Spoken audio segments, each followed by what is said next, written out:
উনি যে কত কষ্টের সময় দেখান। এই যে দেখুন একটা দৃশ্য দেখুন, আজকে আমাদের এই দৃশ্যটা দেখা দরকার। এই যে বাবার পাশে যে সন্তানটা দাঁড়াইছে, সেদিন কোনোদিন ভাবছে যে আমি এটি হয়ে দেবো, বাবা হয়ে যাবো। আমাদের প্রত্যেক কিন্তু মনে চায় আমি আমার বাবার সাথে থাকি, আমি আমার বাবার সাথে চলি, এরকম সবাই চায়।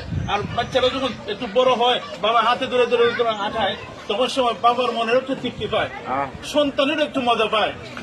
আজকে সন্তান বাবা হারা হয়ে গেল, বাবার কাঠিতে সন্তান ধরা আছে, অথচ বোঝে না কিছু পরে তার বাবা এখন তো এই অবস্থায় দেখতে চায়, কিছু পরে দেখতেও পারবে না।